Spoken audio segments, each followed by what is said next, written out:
Hello student, this is your mathematics class. Today we discuss about in NCERT mathematics class 11th topic name organic plane and polar representation. देखिए students, organic plane कहे चाहे हम लोग उसे complex plane कहें, बात एक ही है। पहले हम स्टूडेंट समझते क्या है कि जैसे कि हम लोग जानते हैं कोऑर्डिनेट ज्योमेट्री के बारे में पढ़ा है, तो हमने एक्स वाई प्लेन पढ़ा, चाहे कोऑर्डिनेट सिस्टम कहा उसे, ठीक है। तो उसी से रिलेटेड ये कॉम्प्लेक्स प्लेन भी है। तो चलिए कुछ डेफिनेशन के अकॉर्डिंग चलते हैं।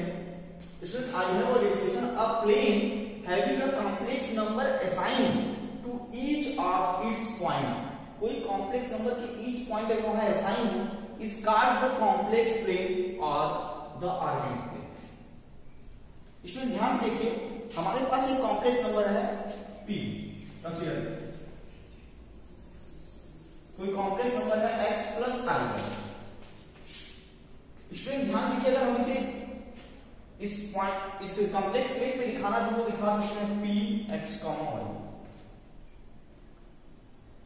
इसमें ध्यान से लीजिए आपको, इसका मतलब जहां पे ये y एक्सिस है, ये हमारा इमेजिनरी एक्सिस शो कर रहा है, i का फॉर्म शो कर रहा है, एंड x एक्सिस जो है आपका रियल एक्सिस शो कर रहा है।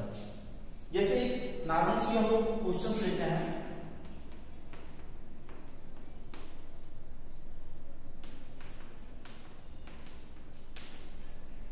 देखिए स्टूडेंट्स, हमारे पास है कोई पॉइंट हो गया p, सॉरी कोई कॉम्प्लेक्स नंबर हो गया 2 + 3i। इसमें ध्यान देखिए, 2 यहां पे हमारे पास, तो पॉइंट क्या होगा, ये पॉइंट हम लोग कह सकते हैं 2, 3। तो ये 2 और 3, ये पॉइंट हमारे पास यहां होगा p डैश, इसका अकॉर्डिंग p डैश कर देते हैं 2, 3। स्टूडेंट इसका मतलब ये जो y एक्सिस है ये i ऑलरेडी शो करता है, मतलब इमेजिनरी एक्सिस शो करता है, और ये x एक्सिस जो है ये रियल एक्सिस शो करता है, रियल पार्ट को शो करता है। तो स्टूडेंट ध्यान से देखिए, इस तरीके से हम लोग कॉम्प्लेक्स नंबर के ईच कॉम्प्लेक्स नंबर को हम लोग असाइन कर सकते हैं इस प्लेन पे। इस प्लेन को हम लोग क्या कहेंगे, कॉम्प्लेक्स प्लेन कहेंगे या तो ऑर्गेनिक प्लेन कहेंगे। इसलिए कुछ चीजों को और समझते हैं हम लोग। देखिए ध्यान से, अगर मान लीजिए हमारे पास ये पॉइंट है 2 + 0i, ये कहां होगा स्टूडेंट, ये पॉइंट हमारा यहां पे होगा। मान लीजिए पॉइंट हमारे पास m था, यहां क्या हो जाएगा, ये 2, 0। अगर स्टूडेंट हमारे पास कोई पॉइंट है 2i, तो पॉइंट हमारे पास कहां हो जाएगा स्टूडेंट, यहां पे क्या हो जाएगा 0, तो इस तरीके से अगर x एक्सिस की बात करें, ये देखिए क्या रियल पार्ट शो कर रहा है, और y एक्सिस की बात करें तो ये क्या इमेजिनरी पार्ट शो कर रहा है। तो this is the imaginary axis, this is the real axis. अब स्टूडेंट कुछ चीजों को और समझते हैं। जैसे आज कंसीडर करते हैं कि यहाँ पे कोई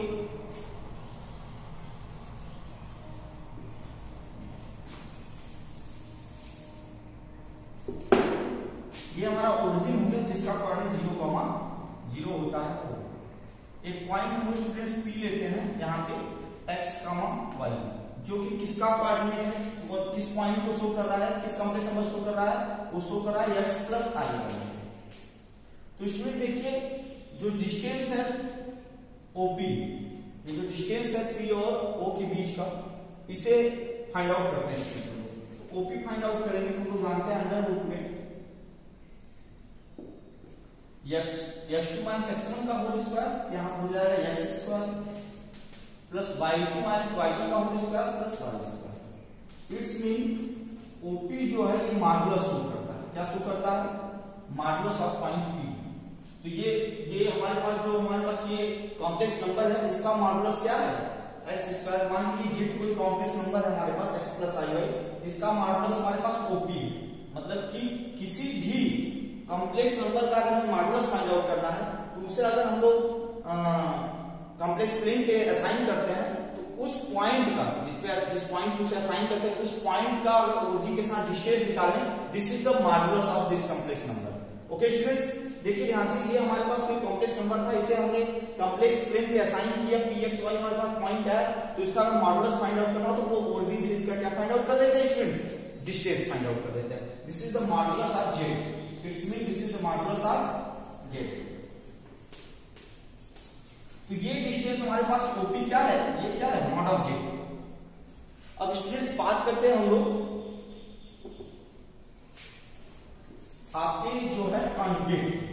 ध्यान दीजिए स्टूडेंट्स, कॉन्जुगेट की बात करते हैं। कॉन्जुगेट क्या है हमारे पास, जैसे हमारे पास कोई कॉम्प्लेक्स नंबर है z x प्लस आई, कोई कॉम्प्लेक्स है z बार x माइनस आई। ये क्या होता है स्टूडेंट्स, हमारे पास इसका हम लोग इस कॉम्प्लेक्स नंबर z को असाइन किए तो px y है, अब इसको असाइन करना है x माइनस y।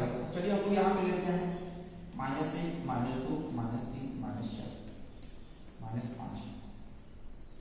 स्टूडेंट ध्यान देखिए, ये क्या होता है, कॉन्जुगेट क्या होता है, this is the conjugate of z।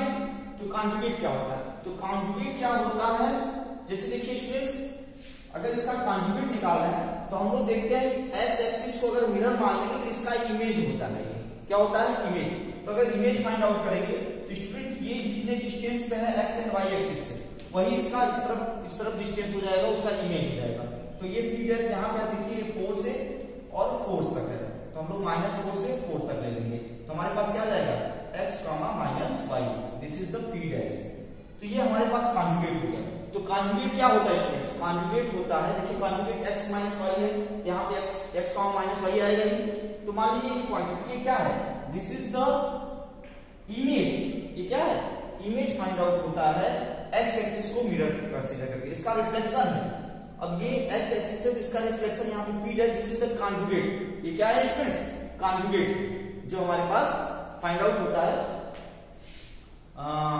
यहाँ पे पॉइंट्स पे, हम जब कॉम्प्लेक्स प्लेन पे पॉइंट्स को असाइन करते हैं तो ये हमारे पास क्या फाइंड आउट हो रहा है स्टूडेंट्स, आपका क्या कहते हैं, इसे एक्स एक्सिस पे रिफ्लेक्शन फाइंड आउट हो रहा है। तो इस रिफ्लेक्शन को ही हम लोग कॉन्जुगेट कहते हैं। तो आपको ज्योमेट्रिकल मीन क्लियर हुआ स्टूडेंट्स, कॉन्जुगेट और आपके जो है मॉडुलस का। तो मॉडुलस क्या होता है, ये क्लियर हो गया, कॉन्जुगेट क्या होता है, ये क्लियर हो गया। अब स्टूडेंट्स हम लोग बात करते हैं पोलर फॉर्म की। देखिए पोलर फॉर्म क्या होता है स्टूडेंट्स, ध्यान दीजिएगा इन सब चीजों को थोड़ा ध्यान से।